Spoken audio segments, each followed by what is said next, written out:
Por lo tanto, este tema de Kislev, de los sueños, fascina a todos porque realmente los sueños es algo que todos tenemos. Hay mucha gente que me dice, no, yo no sueño. No, que quede claro que todos soñamos. Lo que pasa es que habemos gentes que tenemos más abierto y más trabajado el canal de recordar los sueños, pero todos soñamos. Y esta parashá de la semana es la que vamos a leer en Shabbat, es la parashá de Vayeshev, y precisamente es la parashá que habla de Yosef, y Yosef es el gran soñador de la Torá, y a esta clase la llamé Los sueños, Yosef, Freud y la Kabbalah. Y todo, cuando encuentras una verdad, esa verdad es cierta para todas las áreas. Por lo tanto, no hay una contradicción entre lo que es la ciencia, entre lo que es el psicoanálisis, por otro lado, eh, la, los sueños narrados por Yosef, el entendimiento que tuvo Yosef hacia los sueños es sumamente importante y obviamente el día de hoy es Hanukkah y por lo tanto también es un tema importante que si nos da tiempo vamos a tener la oportunidad también de enfocarnos. Primero que todo vamos a hablar en un sentido mucho más fisiológico, médico. ¿Qué son los sueños? En general, soñar en latín se dice somnus y es el acto de dormir y es un momento que la actividad mental está en descanso, lo que se llama la actividad de ocio mental. Pero uno pensaría que durante el sueño la mente está apagada y obviamente estamos completamente equivocados. Hay ciertos momentos del sueño que la mente está completamente activa y está inclusive más activa que cuando estamos despiertos. Por lo tanto, pues es muy interesante que analicemos en esta clase cómo es el sueño, las etapas del sueño. Es muy importante que lo entendamos porque la salud mental y la salud física están íntimamente ancladas a que las personas dormamos y que dormamos lo que tenemos que dormir. Básicamente, los mamíferos, todos los mamíferos tienen que dormir y los mamíferos, dependiendo de su especie, hay mamíferos como los koalas o como los perezosos que tienen que dormir entre 20 hasta 21 horas al día. Quiere decir, su mayor parte del día están dormidos, nada más se levantan a comer y vuelven a dormir. Y por otro lado tenemos a alguien como los caballos que con 2 horas al día duermen y están bien. Y la realidad es que los seres humanos tenemos que dormir aproximadamente entre 7 y 8 horas diarias, pero esto varía dependiendo de la edad.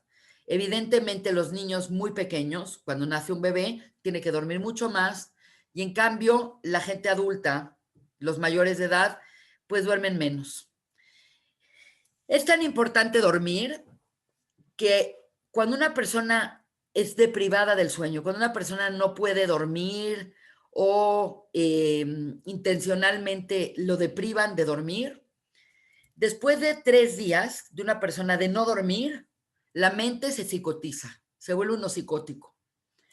Y yo como doctora, y como doctora que estoy relacionada con temas psiquiátricos, les podría decir que de las cosas más importantes que yo he encontrado en mi práctica es que un insomnio prolongado o una falta de sueño prolongada o un desastre donde la persona no puede dormir puede ser lo que desencadena muchos estados de psicosis, desde depresión, ansiedad, inclusive esquizofrenia.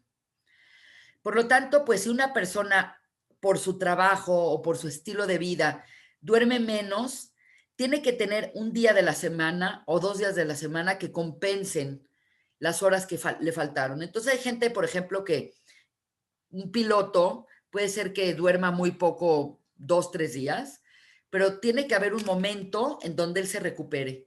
Yo una vez viajé con un piloto precisamente y me dijo que cuando él llegaba a su casa en Canadá, que dormía de 24 a 30 horas seguidas para reparar el sueño. Y la verdad es que el sueño no es nada más para que descansemos y tengamos fuerza para el otro día. El sueño es una parte esencial para que la persona esté saludable, tanto físicamente, el cuerpo hace muchas funciones mientras dormimos. Y prácticamente de las cosas más importantes que hace el sueño a nivel fisiológico en el cuerpo es la reparación de órganos y es regular los ritmos circadianos que tienen que ver con la secreción de hormonas. Las hormonas no se secretan todo el tiempo al mismo nivel, sino que cada hormona tiene su horario. Entonces, cuando la persona tiene buenos hábitos de dormir, normalmente su calidad hormonal también es buena. Cuando una persona tiene muchos problemas para dormir, la calidad hormonal puede ser muy mala. Es cierto que cuando los niños duermen más, crecen, sí es cierto, la hormona de crecimiento se secreta especialmente en la noche, en la madrugada. Y obviamente de las cosas más importantes del sueño es todo el tema emocional. Cuando una persona duerme bien, está emocionalmente más estable. Cuando la persona duerme mal, está irritable, está problemático, sus reacciones no son buenas. El sueño tiene que ver mucho con el aprendizaje, con la memoria, con la concentración y parte ahorita importantísima de lo que se ha encontrado para evitar demencias en la gente mayor, etcétera, etcétera, es hacer que la persona se duerma, porque cuando la persona duerme, se reestructuran muchas partes del cerebro y por otro lado, hay todo un sistema que se descubrió hace no muchos años, un sistema linfático neuronal que hace como una limpieza, no nada más de las ideas, sino una limpieza real de sustancias que si se llegaran a acumular, la persona puede empezar a perder la memoria. Les voy a platicar un poquito qué es un ciclo de sueño. En una noche normal de 7 horas, una persona puede experimentar hasta 5 o 6 ciclos de sueño. ¿Qué son los ciclos de sueño? Son unos periodos que aproximadamente duran como una hora y 20 minutos, en donde la persona va a pasar por diferentes fases. La persona cuando está despierta está en un estado de vigilia y cuando se empieza a relajar, hay 4 fases que están acá en color azul, que se llaman las fases que van de adormecimiento, sueño ligero, sueño moderado y sueño profundo. Y durante estas 4 fases la persona no sueña. La persona se relaja, diferentes cosas están pasando en el cerebro y se llama el sueño normal. Pero en cambio, cuando la persona entra en lo que se llaman movimientos oculares rápidos, en sus siglas REM, que significa Rapid Eye Movements, significa que la persona empieza a tener una vibración, un movimiento muy rápido en los ojos. Eso lo puedes ver en otros, no en ti mismo. Y eso es cuando la persona está soñando. Entonces, de toda la fase de un ciclo de sueño, nada más una pequeña parte es cuando la persona sueña. Y los sueños pueden suceder decenas de sueños en una noche. La persona suele recordar el sueño cuando es despertado de un REM o cuando el REM último de la mañana está muy presente con el despertar de la persona. Pero todos soñamos. Y básicamente, como sabemos que la persona está soñando, es una prueba electroencefalográfica en donde ven claramente diferentes tipos de ondas cerebrales. Las ondas beta es lo que se llama cuando la persona está alerta. Las ondas alfa es cuando la persona empieza a relajarse, es cuando te empieza a dar como sueñito. Después hay una tipo de onda, porque hay muchas más que estas, pero es importante mencionar, hay una onda que se llama onda teta, que es esta, y es ideal para que la persona medite y para que la persona se le ocurran ideas, soluciones a problemas. Y finalmente están las ondas delta, que son precisamente las de movimientos oculares rápidos, que es el sueño profundo, también conocido como sueño paradójico. Por lo tanto, cualquier persona que le pongan electrodos en la noche, una persona normal, va a tener muchos momentos de sueños delta, de ondas delta, y en esos momentos es cuando la persona ve una película en su mente. Y todos vemos eso. Hay muchas cosas que vamos a hablar hoy del sueño, pero obviamente, pues ahorita lo más importante es hablar de lo que en el judaísmo representan los sueños.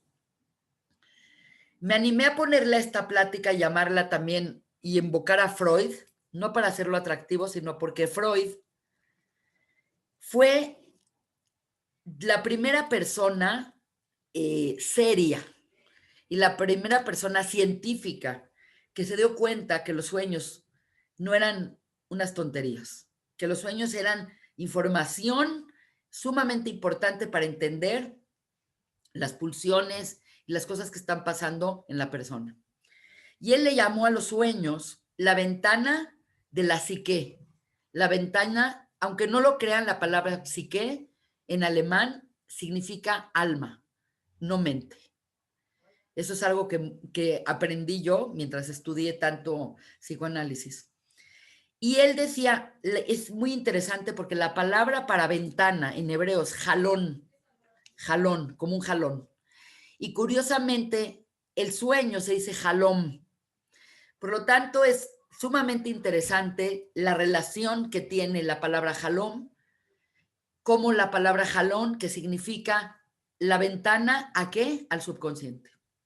Como ustedes saben, la persona estamos todo el tiempo recibiendo estímulos visuales, olfatorios, eh, táctiles. Todo el tiempo nuestro cuerpo está alerta, recibiendo información. Y lo que hace el cerebro es filtrar toda esa información para que nosotros pongamos atención a cosas particulares. Por ejemplo, ahorita estamos viendo la clase de sueños de Annette Pierre, pero están pasando muchas cosas en la casa. Pueden estar cocinando, puedes estar oyendo el timbre, puedes oír el teléfono, y toda esta información entra en el cerebro y el cerebro filtra esa información, pero toda esa información queda dentro de nosotros en lo que se llama el subconsciente. Y como lo dijo Freud, y de manera muy atinada, el consciente, la parte consciente que tenemos nuestra, es solo el piquito de arriba del iceberg y realmente todo nuestro ser está bajo el agua en un subconsciente. Que si el subconsciente quizás es el 90% de lo que hay en nuestra mente, pero nosotros funcionamos en base a la parte consciente que tenemos. Por lo tanto, los sueños son una pequeña ventana que asoma el consciente al subconsciente y rescata información importante. Y obviamente él, a través del estudio sistemático de los sueños y entender qué soñaba la persona, qué temía la persona, qué se repetía en sus sueños, podía entender cosas que estaban ahí enterradas y que eran importantes para tomar las decisiones de la persona o tener miedos o tener aspiraciones. Curiosamente, en toda la Torá aparece 48 veces el Shoresh Halom. Halom es sueño. Y en el Tanaj, en el Naj, aparece 7 veces. Quiere decir, es muy curioso entender que el Shoresh aparece 48 veces y los Jajamim se dieron cuenta que así como aparece en la Torah 48 veces el Shoresh Halom, existen en la Torah 48 profetas masculinos y por las 7 veces que aparece en el Tanaj, hay 7 profetisas femeninas. Lo que nos está tratando de decir esta correlación es que existe un tema importante que relaciona los sueños con la profecía. Y para que lo podamos entender, hay que entender que la revelación divina es constante. El problema es que no tenemos de pronto el mecanismo para recibir esa información. Por lo tanto, jerárquicamente hablando, la comunicación divina es la más alta, es la profecía. Obviamente, dentro de todos los profetas que hubo en el pueblo de Israel, que son 48, bueno, hubo mucho más, hubo cientos o miles, pero 48 están citados. El más grande de todos ellos fue Moshe Rabbeinu, quien su grado de profecía era tal que no requería de estar ni dormido, ni en un trance, ni en una tardama. Moshe tenía un como acceso directo a hablar con Dios. La realidad de Moshe era una realidad que en cada instante podía evocar y podía saber qué Dios le quería decir. Y es por eso que a Moshe se le llama la especlaria ameirá, que significa el ente pulido, porque él estaba constantemente en esta realidad profética. Después de Moshe vienen todos los demás profetas que requerían de estar en un sueño, en un trance, para poder recibir profecía. Abajo de la profecía, la profecía tiene que ser exacta.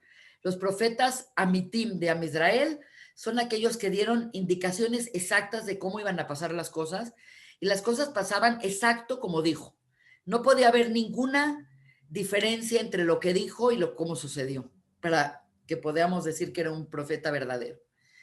Pero abajo de la profecía hay algo que es más accesible a todos nosotros, personas normales, que es tener como un feeling, una visión, lo que se llama un Ruach HaKodesh.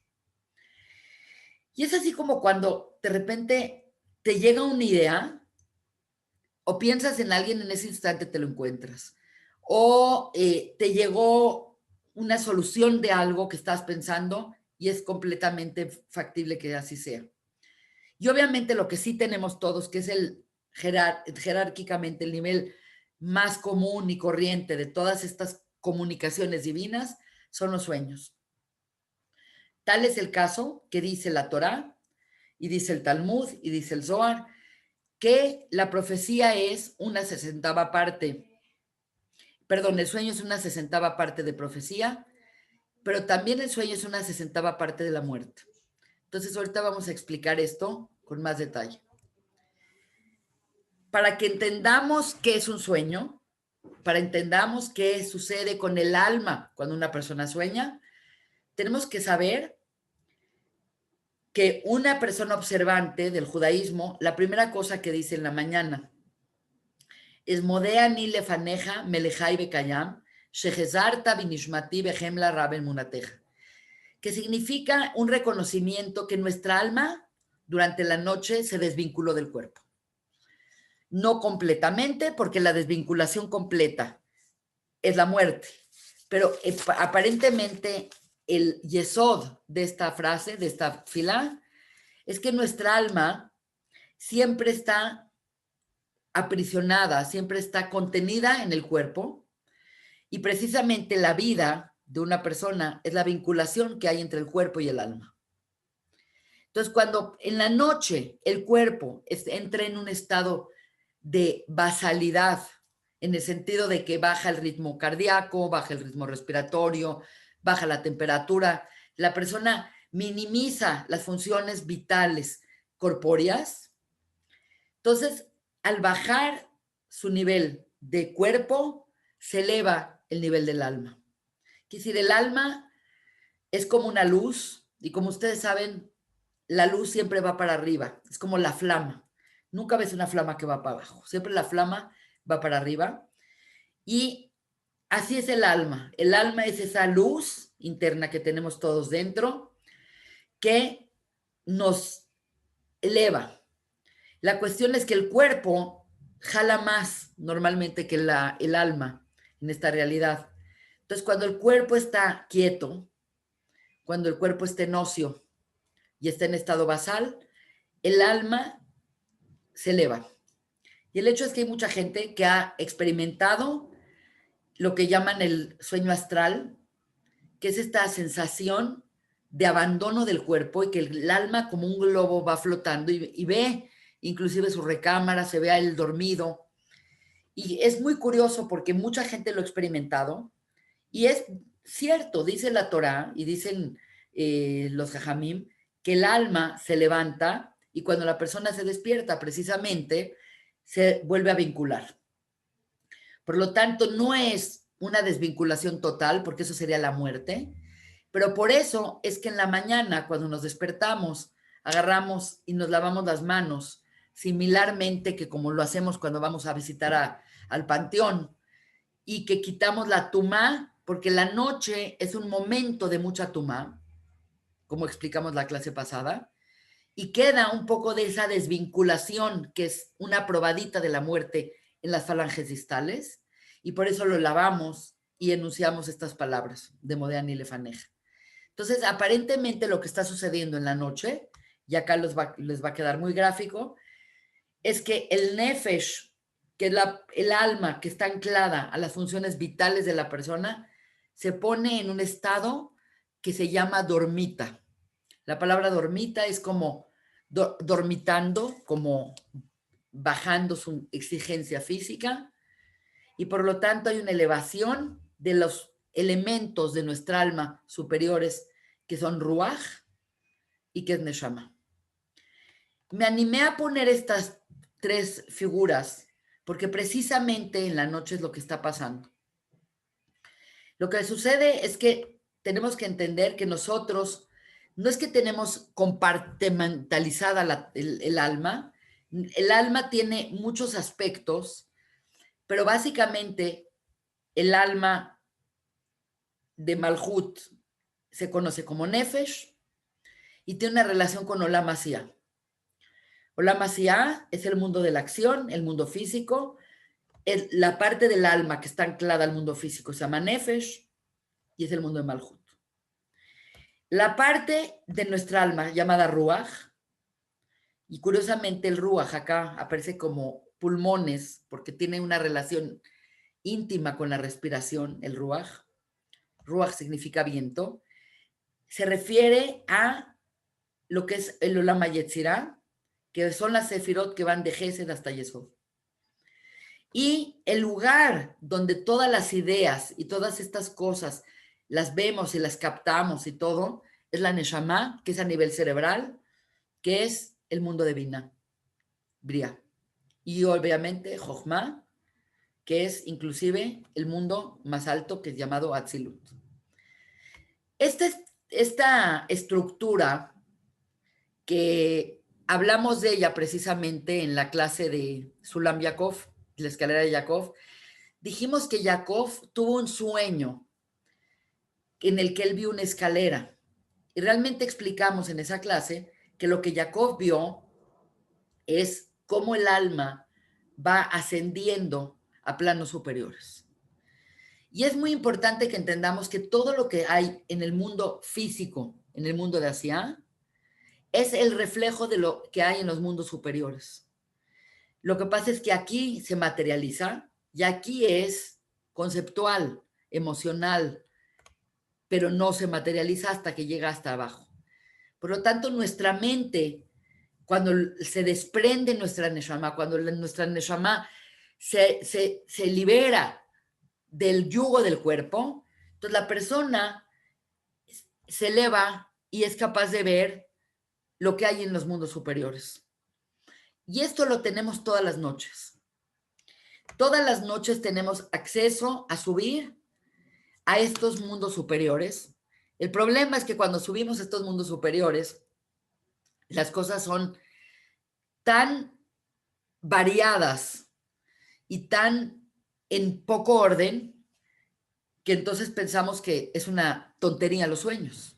Entonces hay gente que dice, es que los sueños de verdad son una tontería, pero el hecho es que no son una tontería, porque estamos viendo una matriz de posibilidades y es precisamente en esas posibilidades y en la capacidad de integrar esas posibilidades donde los sueños pueden ser muy significativos. Entonces, la gente que le interese mucho entender sus sueños, tiene que hacer todo un tipo de disciplina para evocar los sueños, tratar de recordarlos y tener la disciplina de escribirlos y de tratar de recordarlos. Y con el paso del tiempo, una persona que se propone hacerlo, se empieza a volver una persona apta para poder contactar todo ese mundo. Obviamente, no crean que es fácil, es muy difícil. Empezamos, es muy importante para mí en este momento explicarles, y esta es la relación que tiene con la parashá. La semana pasada dijimos que Jacob vivió con Labán 22 años. Y el tema es que Yosef, por otro lado, cuando es vendido por los hermanos y llega a Egipto, Yosef está separado de su papá, quiere decir, Yosef se va a Egipto también 22 años. Entonces, el número 22 es como un espejeo, porque dijimos que la vida de Jacob y la vida de Yosef están íntimamente relacionadas, más que en ningún otro hijo que tuvo Jacob. Jacob tuvo 12 hijos, todos son Am Israel, todos venimos de ellos, pero el, la frecuencia, la energía con la que vibraba Jacob es muy similar a la energía con la que vibra Yosef. Y por eso están en el árbol de la vida. Yosef es esta sefirá que se ve verde, que se llama Tiferet. Y precisamente abajo de él, exactamente abajo del sincronizado con el mismo tipo de energía que es el árbol de la vida en el eje central, está Yesod, que es Yosef. Entonces, hay una correlación entre los 22 años que estuvo Jacob con Labán, con los 22 años que estuvo Yosef en Egipto sin ver a su papá. Y obviamente, la numerología es muy importante y es una de las claves principales que fascinan a todos y por eso estamos estudiando, en cierta manera, un poquito de Kabbalah, porque el número 22 siempre tiene el mismo significado. Es un número que tiene un significado profundísimo porque dice en el Sefer HaYetzirah que la creación de Dios en su totalidad fue hecha a través de las 22 letras hebreas.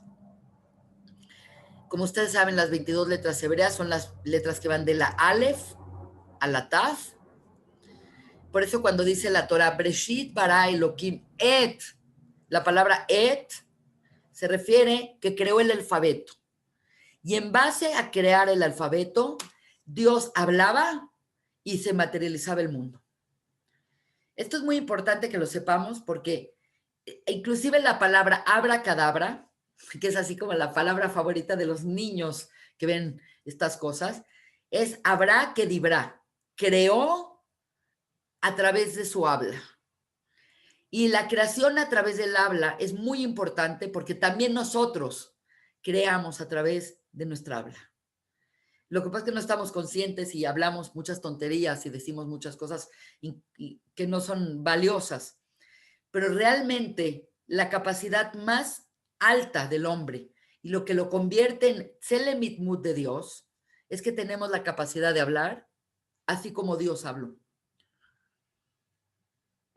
Por lo tanto, en el Sefer HaYetzirah dice, el mundo fue creado por Dios a través de 10 mamarot. Mamarot son enunciados que acomodó Dios con sus 22 letras. Eso es el ingrediente de todo lo que existe. Del mundo físico, del mundo espiritual, del mundo emocional, de los ángeles, de los arcángeles, de los planetas, de las galaxias, del alma humana, de los animales. Dios creó todo con estos elementos. 10 sefirot, Keter, Jochma, Binah, Geset, Gvura, Tiferet, Netzachot, Yesod y Malchut. Y vean qué interesante. Cada uno de estas sefirot está unida a otra sefirá por un canal energético llamado tzinor, y cada tzinor tiene un valor de letra hebrea. Como pueden ver, el que une Geset con Gvura es Aleph, y así nos vamos con todo el alfabeto, Bet, Gimel, Dalet, hasta la Taf. Por lo tanto, toda la creación está hecha con los mismos ingredientes y lo que estamos tratando de decir, y es por eso que es tan importante el tema de los sueños, es que cuando la persona sueña, la persona se eleva, su alma se eleva y siempre los componentes de la persona van a su fuente. Por eso el cuerpo se tiene que regresar al polvo, pero el alma se tiene que regresar y se tiene que elevar de donde surgió el alma. Y hemos dicho que el alma, por lo menos la parte de la neshama, de la persona, lo que nos hace tan humanos, lo que nos hace especiales, es la elevación de nuestro alma al lugar en donde fue creada, que es el Olam Abria. Entonces, cada noche tenemos la posibilidad de que nuestra alma visite su lugar de origen. Y lo que pasa es que cuando la persona sueña está viviendo su sueño. Entonces, lo increíble de todo, y no sé si se han dado cuenta, pero los sueños siempre son en presente. A diferencia de otras experiencias que podrías evocar el pasado, recordar algo, una profecía puede ser al futuro, pero lo que sucede es que como el cuerpo está limitado por el tiempo y por el espacio, el alma no está limitada por el tiempo y el espacio. Entonces el alma vive todo en el momento que lo está viviendo y por eso siempre nuestros sueños son en presente. Entonces piensen en un sueño y siempre estaba yo con mi mamá en un coche platicando. Estaba yo con mi esposo viajando acá. Estaba yo comiéndome un espagueti. Siempre estás en presente en tus sueños. Y evocamos cosas que conocemos en el mundo físico, porque la persona no puede evocar algo que no conoce. Pero también, como ves una matriz de cosas, es muy difícil saber relacionar las cosas que estás viendo. Por lo tanto, pues ves un sinnúmero de cosas y cuando las quieres interpretar, muchas veces son incoherentes porque te falta la capacidad de unificar las cosas que vistes y darles forma. Entonces, si entendemos esto, ahora sí podemos tratar de entender lo que dice el Talmud sobre los sueños. El Talmud en Masejet Brajot es un tratado talmúdico, Masejet Brajot, trata mucho, particularmente en el DAF 55, trata mucho el tema de los sueños. Quiere decir que la Torá, el Talmud y el Zohar le dan a los sueños un peso importantísimo. Curiosamente, la Torá habla de 10 sueños y 6 de esos sueños los sueña y tienen que ver con Yosef. Y curiosamente, de los 10 sueños que hay en toda la Torá, 7 están ubicados en el mes de Kislev con las lecturas relacionadas al mes de Kislev, que son la semana pasada, esta semana y la que sigue, que habla abiertamente de los sueños del faraón y de las vacas y que vamos a tratar de analizar. Pero la verdad es que el Talmud dice cosas de los sueños y dice cosas de los sueños muy variadas, de tal manera que te deja como un espacio ahí como diciendo, ¿qué conclusión llega el Talmud? Pero el Talmud no llega a ninguna conclusión determinante, pero nos avienta a tomarnos los sueños con más cuidado y prácticamente dice una cosa que yo puse en rosa para que lo vean como más resaltado. Y dice una cosa hermosísima, dice, un sueño sin interpretar es como una carta sin leer. Entonces piensen nada más que están esperando la carta del amor de su vida o están esperando la carta que les van a decir algo importante. ¿Y qué pasa si la carta no llega? Se pierde y no te enteras. Por lo tanto, lo importante de este comentario es que el significado de los sueños, en cierta manera y de gran manera, depende de la interpretación que le demos. Por lo tanto, el Talmud nos cuenta varias historias. Una de ellas es que había un señor que tuvo un sueño muy claro, que lo recordaba muy bien, y quiso que lo interpretaran. Aparentemente, habían muchos intérpretes de sueños en Jerusalén, habían 24 intérpretes, y decidió ir a cada casa de intérpretes de sueños a pedir que le interpretaran el sueño y recibió 24 interpretaciones distintas. Entonces la gente podría decir, es una tontería, cada quien interpreta como se le hincha la gana. Pero lo curioso es que dice el Talmud que esas 24 cosas sucedieron todas.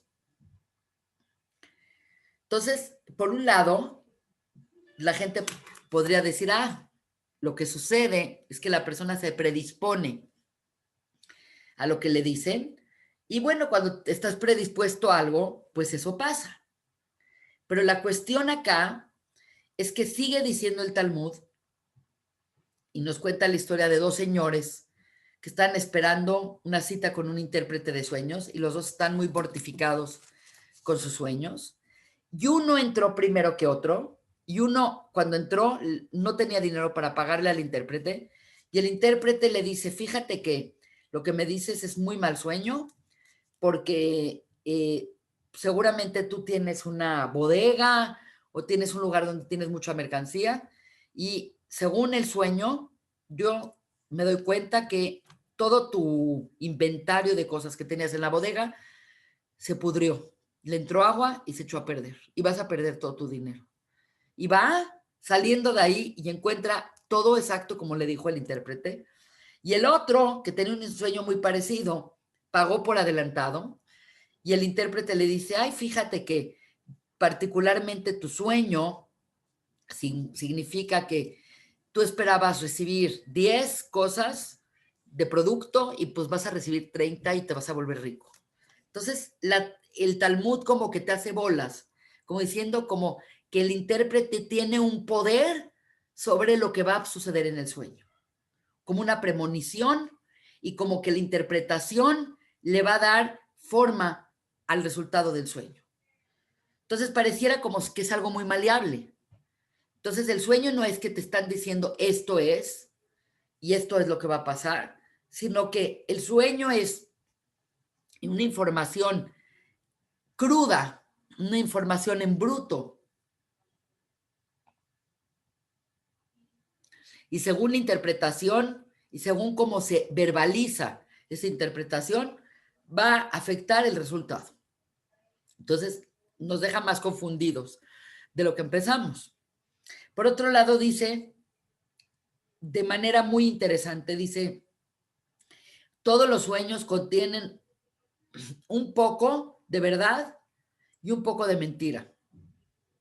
Y dice, en nombre de Rabbi Shimon Bar Yochai, dice, así como no hay trigo sin paja, de la misma manera no hay sueños sin tonterías. Entonces, por un lado nos dicen, es importante recordar tus sueños, es importante hacer caso a tus sueños, pero por otro lado, no le hagas tanto caso a tus sueños porque puede haber mucha información que es como paja. Entonces nos dejan con un sentido muy paradójico y obviamente lo que quiere decir el Talmud es que los sueños son muy paradójicos y que uno tiene que tener mucho cuidado de no poner demasiada atención en ellos, pero tampoco los podemos obviar. Es muy curioso que cuando una persona sueña o cuando una persona tiene una ilusión o cuando una persona proyecta algo en su vida, dicen, no dejes de soñar, no dejes de proyectar el potencial de las cosas. Y le llamamos a esas ilusiones que tenemos de la vida sueños. Cuando una persona tiene una ilusión de algo muy grande, le dicen, es un sueño, que nunca dejes de soñar. Es como algo muy bueno tener estas ilusiones. Entonces, ¿por qué le llamamos a las ilusiones sueños? Entonces, aquí entra un chiste muy interesante, porque, como ustedes saben, Freud vivía en Viena. Y por otro lado, Herzl, Theodor Herzl, era contemporáneo de Freud y vivía en Viena. Entonces, el chiste es que dice, qué bueno que nunca fue Herzl a que le psicoanalizara Freud, porque Herzl tenía un sueño de crear el Estado de Israel y Freud te curaba de sueños que eran imposibles. Entonces, si hubieran encontrado y Freud hubiera quitado el sueño a Herzl, no tuviéramos el Estado de Israel. Algo muy interesante que dice el Talmud, y el Zohar va muy de acuerdo con esto, es que si los sueños van como la interpretación, entonces no es necesariamente que las cosas van a ser así. pareciera que hay mucha variabilidad. ¿Por qué? Porque dijimos que cuando la Neshama se eleva, va a un lugar en donde es una matriz de posibilidades. Es como si fuera una plastilina. Y a través de la formación de lo que hagas con la plastilina es cómo va a suceder el sueño. Entonces, parte importante para que suceda en el sueño tiene que ver con la interpretación que se le da. Por lo tanto, dicen los jajamim que nunca le contemos nuestros sueños buenos a gente que no nos quiere o que nos envidia.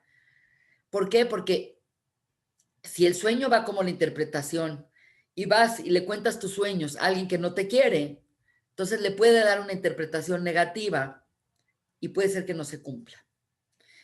Y vamos a ver ahorita en la historia de Yosef que mucho de lo que sucedió con Yosef es que él soñó lo que soñó y fue a contárselos a sus hermanos. Y como los hermanos lo envidiaban y como los hermanos no lo querían y se lo tenían como atragantado, fue muy importante ver que se volvieron su sueño realidad, pero tuvo que esperar 22 años para que esto sucediera. Entonces dice el Talmud que cuando una persona tiene un buen sueño o tiene un sueño importante, pueden pasar varios días, varios años sin que se cumplan, porque hay hasta 22 años de vigencia en un sueño. Por lo tanto, si una persona, por ejemplo, sueña que se gana una lotería o se gana un premio enorme, no, primero que todo, no, que no se lo cuente a alguien que no lo quiere, porque entonces la persona le va a decir, ay, es que tú eres un muerto de hambre y quieres soluciones fáciles para tu problema. No, no es lo que queremos oír. Al contrario, queremos oír a alguien que diga, qué padre, te lo vas a ganar, ya verás. Y cuando vemos que no sucede, es porque los sueños tienen una vigencia de 22 años. Entonces, tómenlo como lo quieran tomar, pero son cosas muy interesantes. Y el hecho es que sí es importante mencionar estas historias, porque cuando una persona tiene un muy mal sueño, lo peor, lo más triste de todo es que es más fácil acordarse de un mal sueño que de un buen sueño. Y esto es porque como seres humanos, las personas estamos más impactadas por el mal que por el bien. No es que haya más mal que bien, y no quiere decir que somos más negativos que positivos, sino porque el mal, como es una energía baja, es muy sensorial. El mal afecta nuestros sentidos. Por eso cuando una persona tiene una pesadilla, casi siempre que la persona tiene una pesadilla, la recuerda con todos los detalles. Y dice, y es increíble, y me pasó esto, y veía esto, y me angustié, y me levanté, y sufrí. Entonces, habla de cómo la persona se conecta más con eso, y en cambio, cuando tiene un sueño maravilloso, la persona no se quiere despertar, pero si por algún motivo se levantó, se le va el sueño como se les fuma. En cambio, la pesadilla queda porque lo malo es materializado y lo percibimos de esa manera. Y en cambio, lo bueno es como etéreo. Como dijimos que lo bueno es la energía que se eleva y como que la persona se le esfuma como si fuera una nube. Pero acá viene algo muy interesante porque en el Talmud hablan qué hacer cuando una persona tiene un sueño terrible. Y cuando una persona tiene un sueño terrible, que lo mortifica y que ve algo, una tragedia, la recomendación es que la persona ayune por el sueño que tuvo, para anular la energía de ese sueño. Y es tan serio para el Talmud el tema de un mal sueño, de una pesadilla o de una catástrofe soñada, que inclusive permiten a la persona ayunar, inclusive en Shabbat, siendo Shabbat un día que está prohibido ayunar. Nada más en Yom Kippur se puede ayunar en Shabbat. Por lo tanto, pues sí te lo tomas en serio. Ahora, un amigo alumno de Rashi, ¿saben? Rashi era el famoso rabino de Alsacia y Lorena que vivía en Le Provence. Él tuvo un alumno amigo, que era un gran posek alajá. Y él hizo preguntas en sueños para resolver problemas alágicos y tuvo revelaciones con respuestas. Y lo más increíble de todo es que está prohibido que un alajá sea como un sueño, aunque sea una revelación, pero curiosamente él declaró lo que él soñó y resulta que después de mucho tiempo descubrieron que el alajá sí es así. Entonces es increíble porque hay todo un tema de evocar un sueño, de pedir una Sheilá en un sueño, de pedirle a Dios que se nos aparezca alguien o que algo suceda en un sueño para como una señal. Y por otro lado, también nos dicen que los sueños son shtuyot, que son locuras, y que la persona no puede hacer una alajá en base a un sueño, y que tampoco puedes hacer una determinación. Por ejemplo, hay una historia muy interesante de una persona que murió sin testamento y vino un heredero y dijo, soñé a mi papá que me decía que la herencia tiene que ser dada de esta manera. Entonces no sabían si tomarle el testimonio o no. Alágicamente no se puede tomar un testimonio. Aunque la persona haya soñado que se le vino el papá, le dijo, esto es para ti. Entonces, por un lado, nos dicen, pon atención a los sueños. Por otro lado, son tan reales los sueños que te dicen ayuna. Pero por otro lado, te dicen, no son tan reales para que puedas sacar una alajá o puedas decidir una situación de herencia. Entonces, tenemos que entender que hay mucha información en los sueños y que esta información es paradójica. Pero lo que sí es una realidad es que los sueños son un elemento muy importante de nuestro subconsciente.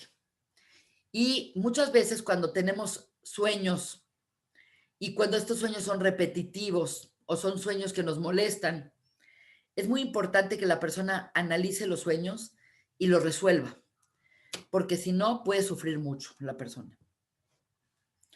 En el Zohar también hablan muchísimo de los sueños, más de lo que se puedan imaginar. Y en el Zohar dicen que los sueños pueden ser experiencias reveladoras, que un sueño es una 60ª parte de profecía.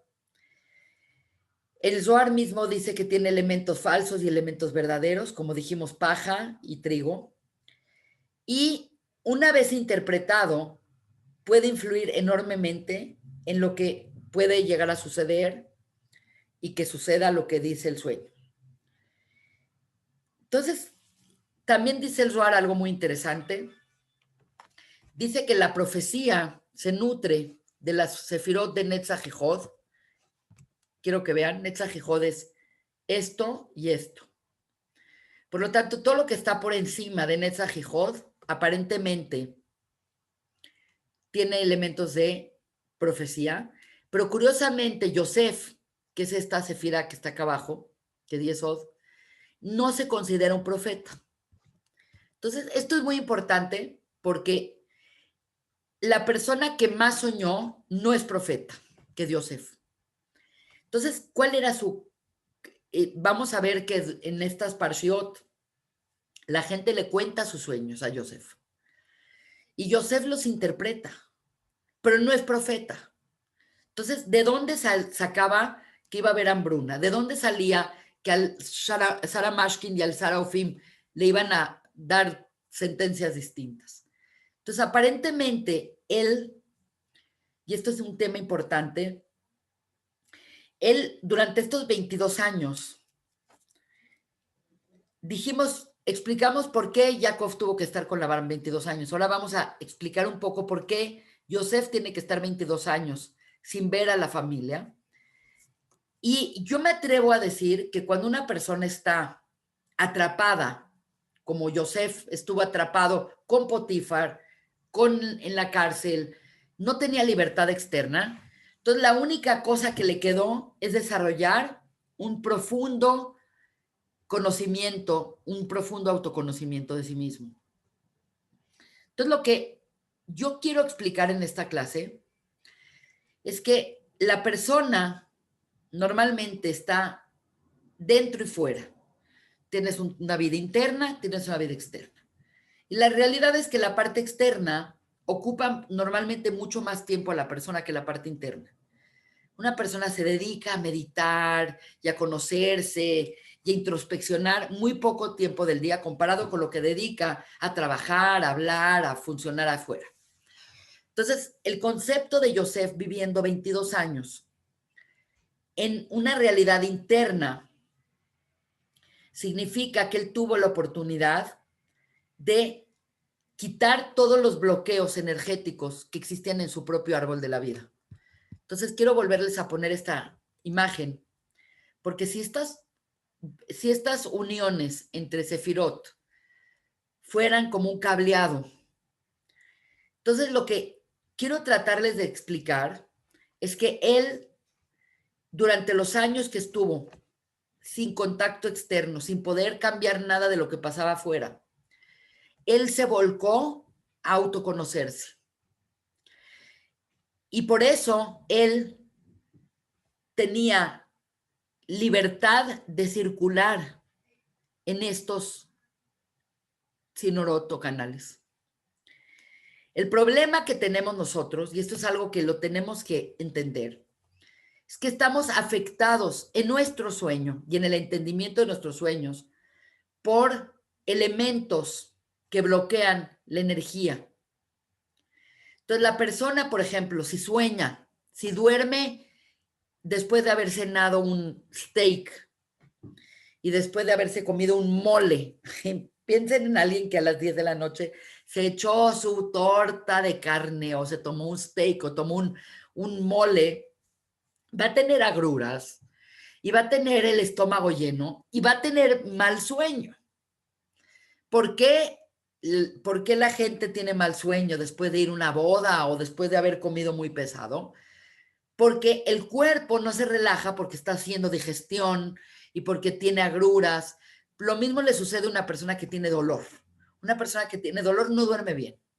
Una persona que tiene un calambre no duerme bien. Una persona que tiene indigestión no duerme bien. ¿Por qué? Porque tiene un bloqueo energético y entonces el cuerpo no permite al alma elevarse. Entonces, la persona que comió mucho y todo, va a tener pesadillas porque su alma queda atrapada en el cuerpo, entonces no la deja y hay bloqueos a nivel de acá. Por otro lado, una persona que en el día tuvo sinsabores o tuvo problemas, que todos tenemos, pero por ejemplo, se te echó a perder el refri, pues no puedes dormir bien, porque tú estás pensando a qué horas van a venir a arreglarlo, si se te va a echar a perder la comida. Entonces, no dejas que tu cuerpo y que tu mente estén relajados y generas bloqueos energéticos. Lo mismo una persona que tiene un trauma, una persona que la robaron, una persona que algún día entraron en su casa, que tiene miedo, una persona que ve películas de miedo, está pensando, todo lo que tú ves, puede ser que lógicamente dices, ah, no, claro, es una película, pero afecta y te bloquea energéticamente. Por lo tanto, todos los seres humanos estamos con bloqueos. Si no son físicos, son emocionales o son psicológicos. Entonces, entre más bloqueos tiene la persona, sus sueños son más locos.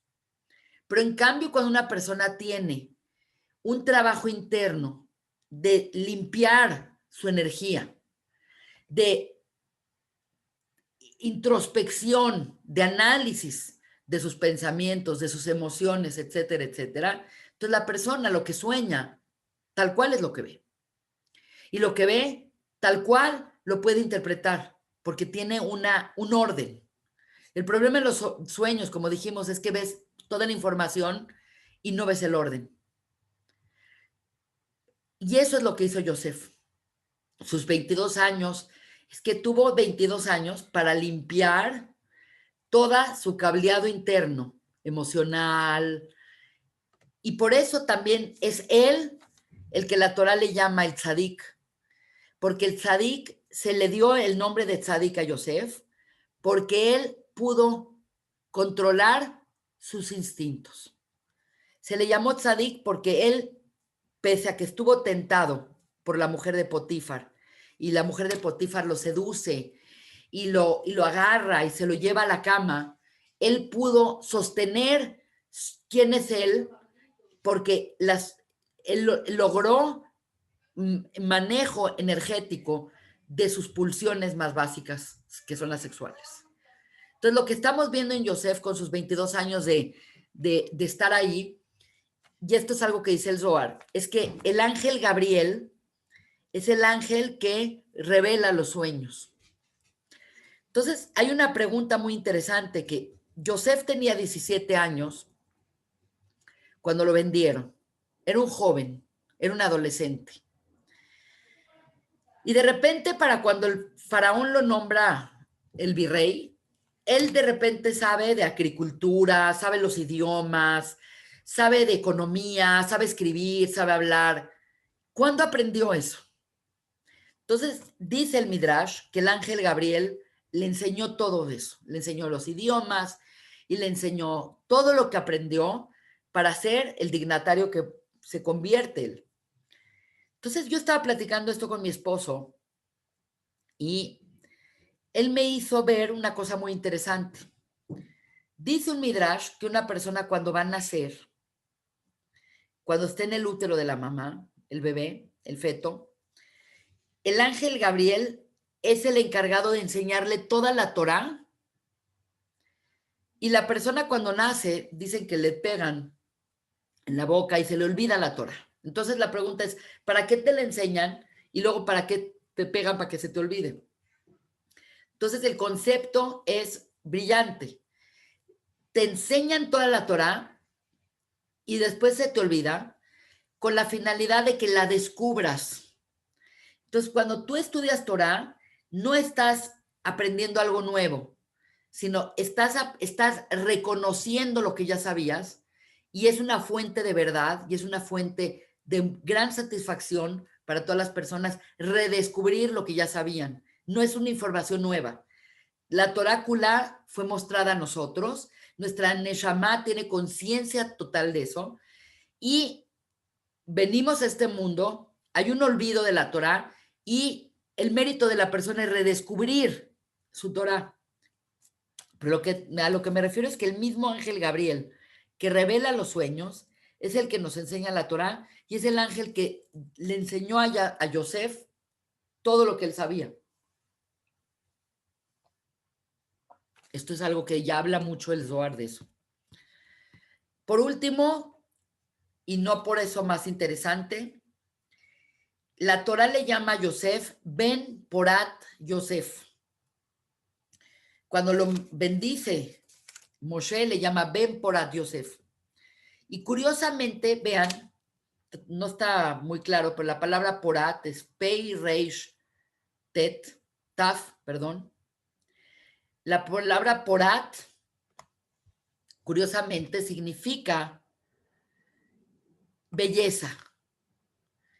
Hijo de bello es Yosef, pero la palabra Porat es una clave de la palabra Poter, y la palabra Poter significa interpretar.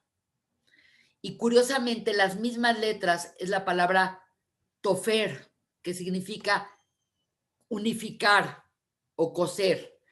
Entonces, la grandeza de Yosef no estaba en el nivel de la profecía, pero él tenía la capacidad de ver esa matriz de información y lachar esa información y traerla fidedignamente al mundo y hacerla. Y como él habló, no nada más habló, cuando el faraón, vamos a ver la clase que entra, le dice los sueños, él los interpreta y hace que las cosas pasen como lo dice.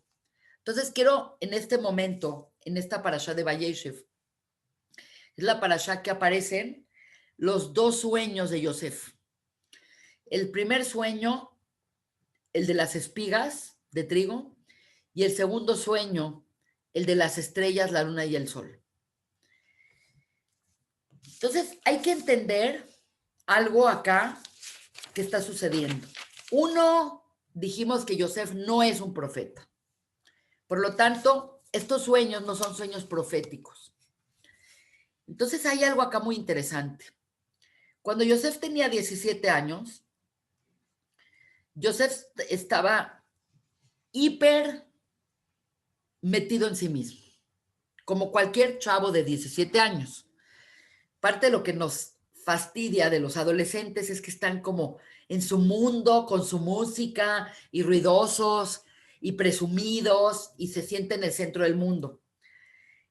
Es normal en los adolescentes, y la Torá describe a Yosef como un Nahar, la palabra Nar es un joven, que estaba viéndose todo el tiempo como se veía, narcisista, egocéntrico, y obviamente en esta parasha también sale que Yosef era el favorito de Jacob. No quiere decir que Jacob no quería a sus otros hijos, pero hizo ese pequeño acto distintorio de darle el ketonet, la batita multicolor. Y tenemos que entender que Jacob soñó toda su vida con un hijo como Yosef, porque era el amor de su vida era Rachel. Y Rachel lo tuvo hasta el número 11. Quiere decir, Rachel fue estéril por mucho más tiempo que la Simaot. Entonces lo tuvo de los 12 hijos. Yosef fue el Ben Shkunaf, significa el Ben Zaken. Ben Zaken es el hijo del anciano. Para cuando lo tuvo Yosef, Jacob tuvo a Yosef, ya Jacob tenía, yo qué sé, tenía casi más de 90 años, como 90 años. No sé si 90, como 80 y tantos, 90 años. Pero la verdad es que había una compatibilidad energética. Primero que todo, se parecían mucho físicamente. Jacob y Yosef se parecían muchísimo. Por otro lado, eran energéticamente muy compatibles. Jacob había depositado todo su amor en Rachel y por fin Rachel le dio un hijo, que es Yosef. Entonces, se le pasó a Jacob el amor por este hijo, como que lo chifló. Así como cuando alguien tiene una predilección por un hijo, no significa que no quiera a los demás, simplemente es más compatible con él. El problema de Yosef, de Jacob, fue que demostró, no es lo que él siente, porque todos podemos sentir ciertas cosas. Lo complicado de esta historia es que, y la interpretación de esta historia es que verdaderamente fue malo que Jacob distinguiera o que fuera hiciera un tipo de favoritismo por Yosef. Entonces los hijos de verdad que se alucinaban la relación del papá con Yosef, porque no nada más Yosef estaba engreído, narcisista, metido en sí mismo, sino que Jacob fomentó esto peor.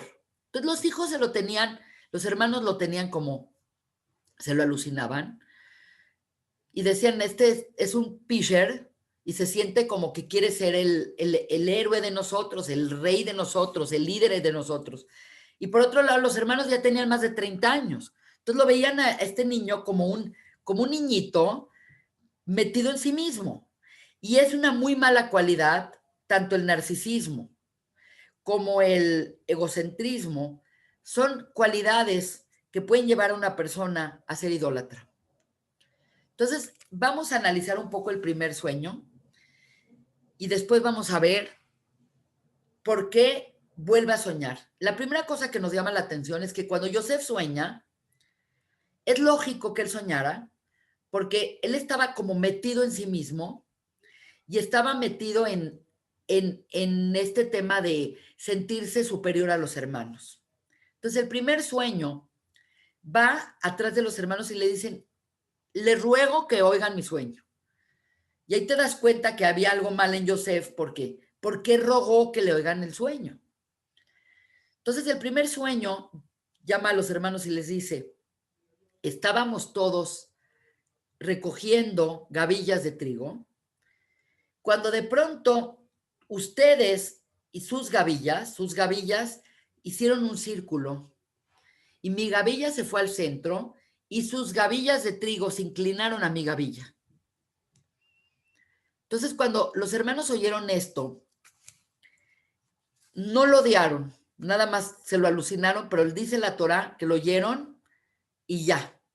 No hubo un rechazo a él por este sueño. Y aquí dice el rabino Rav Yosef Soloveitchik, el que es conocido como el Beis Halevi, dice que fue un sueño raro y parte del sueño raro es porque ellos no eran agricultores. Si ustedes saben, todo el tiempo los Abot fueron ganaderos.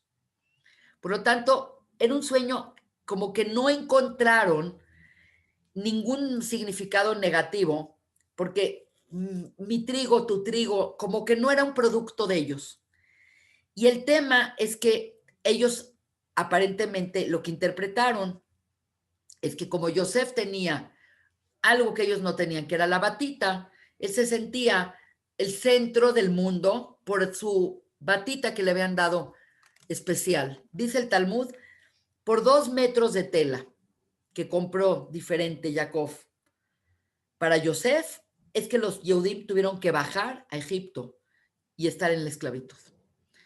Entonces, créanme que la Torah es muy dura cuando critica a los Abots, porque se ve como que hubo un desbalance en el padre del balance, porque Jacob es Tiferet. Entonces, este primer sueño los irritó, pero dijeron, bueno, se siente soñado por su batita. Se siente soñado porque tiene algo que nosotros no tenemos. Y ya, no repararon en eso. Pero el sueño que vino a detonar toda la Mejirat Yosef, toda la venta de Yosef y todo el deseo de acabar con Yosef, fue el segundo sueño. Y el segundo sueño, dice Yosef, les ruego que oigan mi segundo sueño. Y estos cuates ya se lo tenían atorado y ahora lo tienen que oír. Y él los forza a oír. Les pido, por favor, oigan mi sueño. Y ahí va con su segundo sueño. Ahí dicen, ¿ahora qué va a soñar este idiota? Y Yosef dice, éramos todos estrellas, había 2 estrellas, y estaba la luna y el sol. Y de repente mi estrella se fue al centro, y todas las estrellas de alrededor, y la luna y el sol, se postraban hacia mí. Esto ya fue la gota que derramó el vaso. La gota que derramó el vaso es porque desde el punto de vista de las gavillas, se veía como que ya Yosef quería hacer la supremacía material.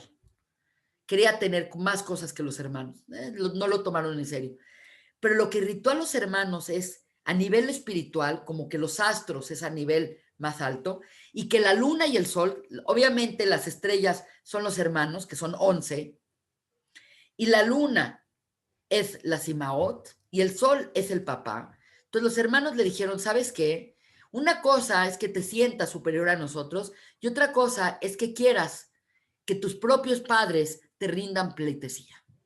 Por lo tanto, este sueño detonó en ellos un odio que acabó con Mejirat Yosef. Entonces, es muy interesante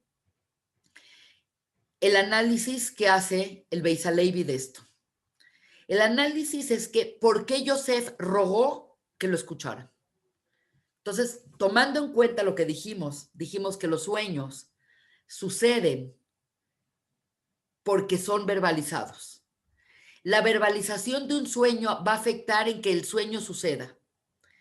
Y por lo tanto, si no se verbaliza un sueño, tiene menos posibilidades de suceder, porque aparentemente, así como Dios hablaba y verbalizó la creación, el ser humano tiene la capacidad de hablar y hacer que las cosas sucedan. Y pueden ser para bien o para mal. Es como la persona que dice, tengo miedo de esto y tengo miedo de esto, y de repente resulta que su miedo se vuelve una realidad porque uno energiza las cosas.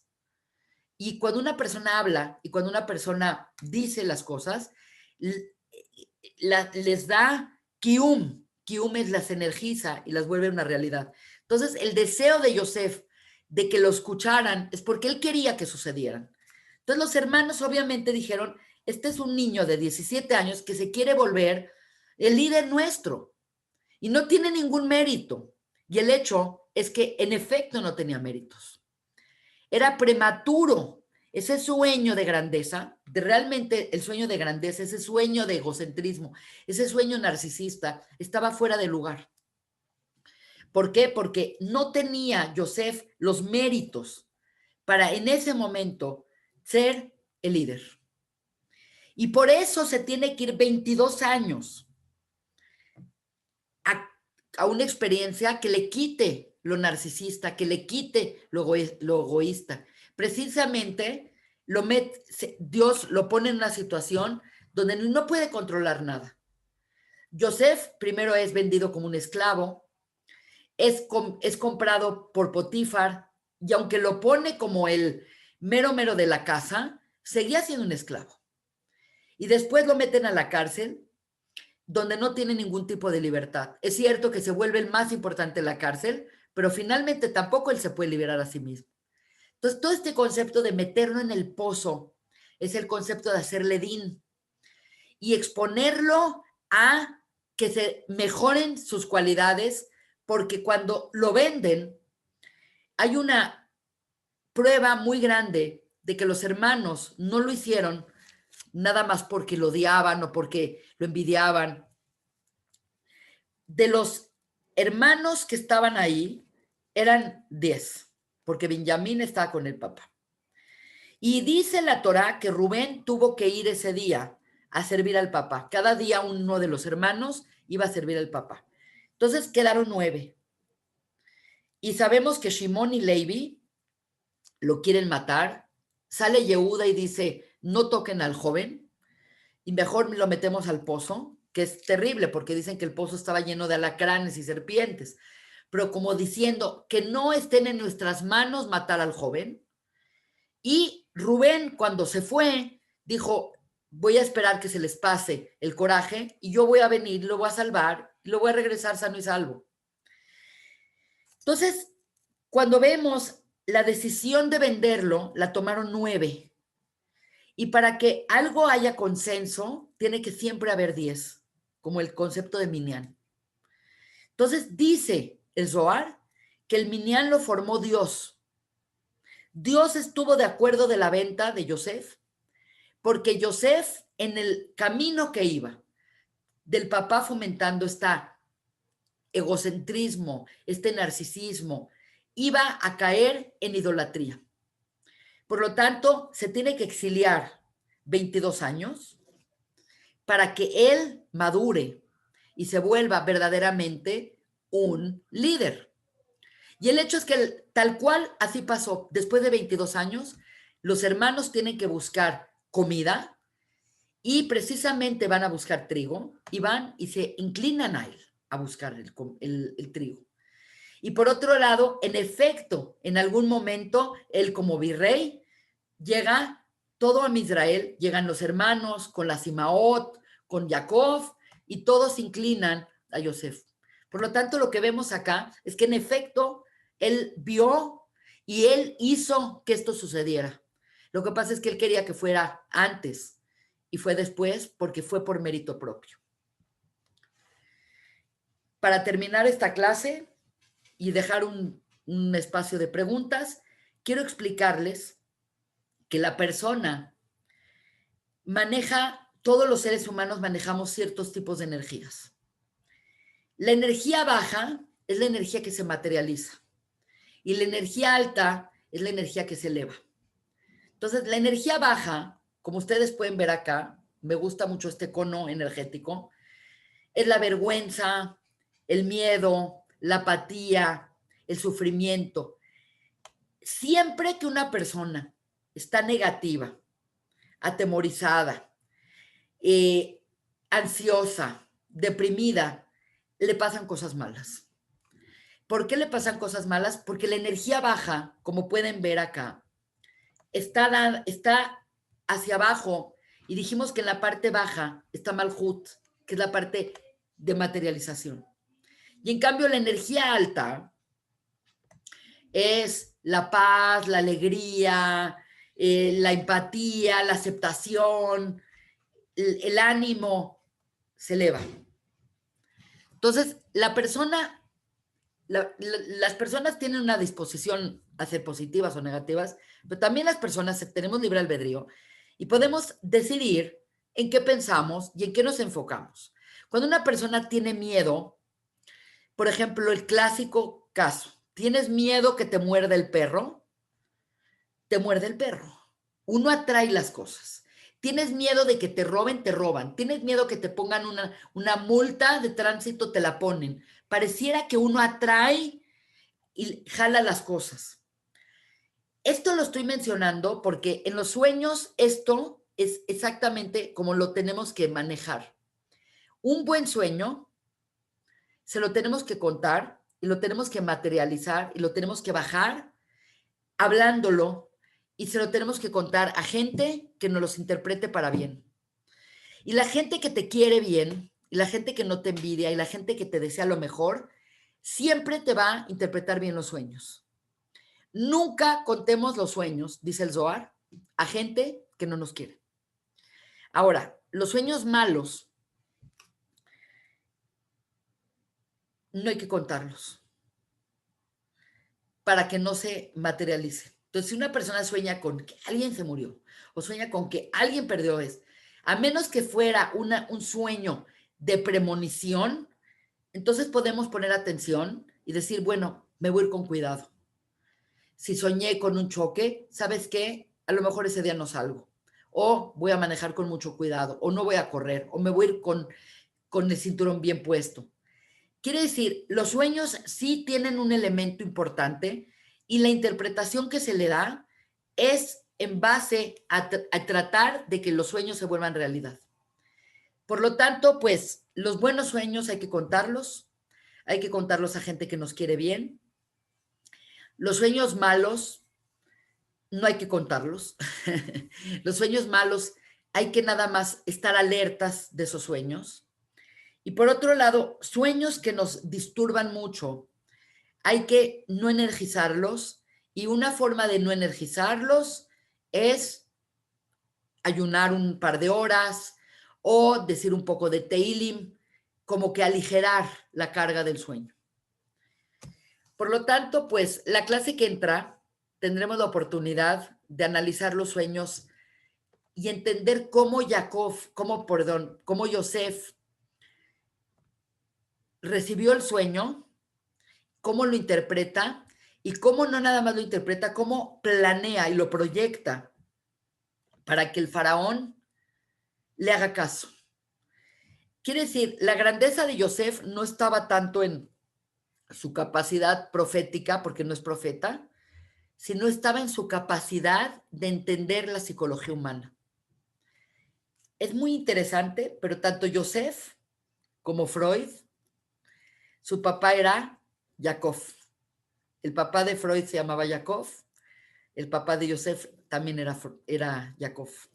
Sumamente interesante porque son figuras que una es muy contemporánea, una es la figura bíblica, pero ambos usaron los sueños como una matriz de información y es muy importante analizar esa matriz de información porque es verdaderamente una ventana de nuestra alma.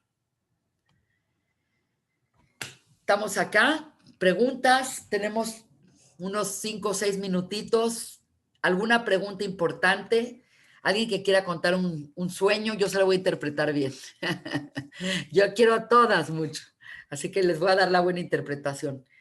¿Alguna pregunta? Creo que alguien me preguntó algo acá. Déjame ver en el chat. ¿Qué edad tenía Rachel cuando tuvo a Yosef? No sabemos exactamente, pero sabemos que a los 36 años tuvo a Benjamín y murió de parto.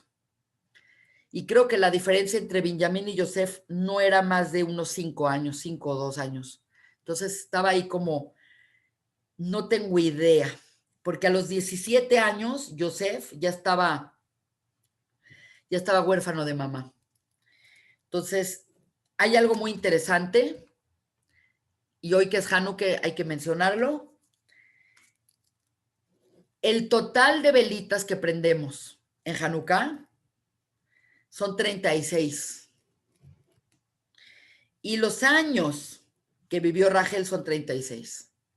Entonces, la clase que entra voy a dedicarla más a Hanukkah, pero en el contexto de la parashá, para que no perdamos ninguna parashá, pero también nos metamos más en el tema de Hanukkah.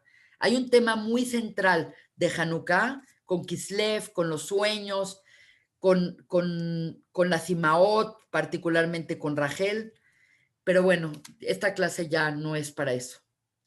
Jacob llevaba 50 años, a quien a Yosef, sí, mira, no sé exactamente qué edad, tengo que hacer cuentas. Cuando Jacob llegó y empezó a tener hijos, ya era una persona muy grande, creo que tenía 80 años. 80 años. Y tuvo a todos sus hijos en un periodo casi de 22 años. Creo que 86. Sí, me late que tuvo a Joseph ya más de 90 años. Sí. Y de todos los hermanos, el que menos vivió fue Joseph. ¿Y saben por qué dice la Gemore que vivió menos que los demás hermanos? Porque permitió que su padre, que hablaran de su padre como su sirviente. Cuando Joseph se entrevistó con los hermanos y no les dijo que él era Joseph, muchas veces los hermanos dijeron, nuestro padre, tu servidor, nuestro padre, tu servidor.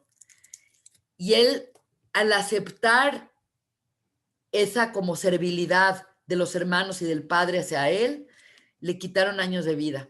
Parte de lo que dice la Torá, que le dan a una persona más años de vida, es en base a tener respeto por los papás, Kibud Av Vaem. Es como de las pocas mitzvot que sabemos que tienen una recompensa, es tener respeto por los padres.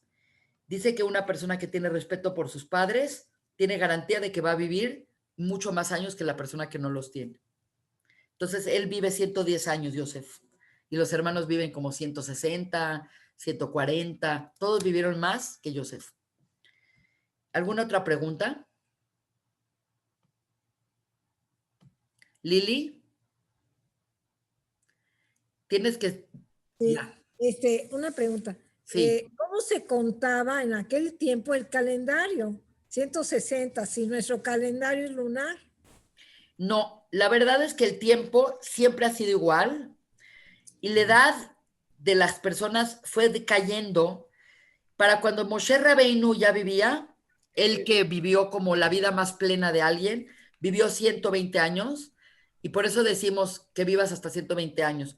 Pero la realidad es que el tiempo, como aparece en la Torá, es igual que el tiempo nuestro. Lo que pasa es que la, hasta Noah la gente vivía casi 1000 años. Después de Noah hubo una caída de edad y para cuando estamos hablando de los patriarcas vivieron 100 y pico de años, que es algo que nos suena como, wow, es muchísimo, pero estamos viendo ahorita que la gente está viviendo un promedio de 90 años. Sí, mi mamá vivía hasta los 102, pero 160 años, bueno. Bueno, eran otros tiempos, no habían las cosas que Mejor, habían. Y por mejor otro lado, también hay una promesa de que nosotros vamos a vivir mucho más años. Y el hecho es que la mortalidad en la Edad Media era la edad promedio, eran entre 38 y 40 años, era como que una persona ya vivió muy bien y vivía eso. Vean lo que vivió Mozart. Y en cambio ahorita la gente vive muchos más años. Entonces estamos viendo cómo la ciencia y todo eso apoya que la persona sí puede vivir más años. Pero el tiempo era igual. Ya. O sea, también estaba manejado el calendario a través de la luna, Sí, lunar. la luna y la compenetración del calendario lunar con el solar aparece desde muy tempranos tiempos, porque ya cuando salen de Egipto ya tienen el calendario fijo, idéntico que como lo tenemos nosotros, que Pesaj es exactamente el día 14 de Nisan y siempre con el tema de controlar los años bisiestos para que siempre Pesaj caiga en primavera. Ya, está bien. Muy bien. Pues ¿La si próxima tienen, clase va a ser igual o la vas a dejar grabada? La próxima clase va a ser en Zoom y las que siguen ya van a ser 2 grabadas. Se las voy a transmitir porque quiero irme a Acapulco y ahí hay muy mal internet. Cada vez que he dado clases se me va y me angustia tanto, pero la voy a preparar, la voy a grabar y se las voy a mandar para que la tengan con tiempo. La próxima clase, Bezrat Hashem, vamos a hacer un análisis, se llama Parashah Miketz. A lo mejor es un poco ambicioso de mi parte, pero voy a tratar de darles el tema de Hanukkah con la Parashah Miketz y también vamos a ver el tema de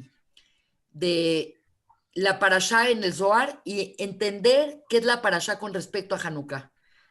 Entonces vamos a tratar de hacerlo. Mi amor, van por la receta de tafil. Muy bien. Llegan en 2 o 3 minutos. Muy bien. Las tengo que dejar porque tengo que hacer un poco de trabajo médico y antes de mi clase. Les mando besos a todas y principalmente les deseo que tengan Hag Sameach. Hanukkah es una época de milagros, es una época que podemos pedir que realmente Hashem nos responda a todo el sufrimiento que estamos teniendo la humanidad por la pandemia, por la enfermedad, y hay que pedir que suceda un milagro y que Bezrat Hashem ya se acabe esto, porque estamos, para mucha gente ha sido una época interesante, pero definitivamente ha sido una época de mucho sufrimiento, y les deseo a todos Hag Sameach, que tengamos una fiesta preciosa y que veamos Nisim Beniflaut. Gracias a todas, les mando besos. Gracias. Gracias. Amén.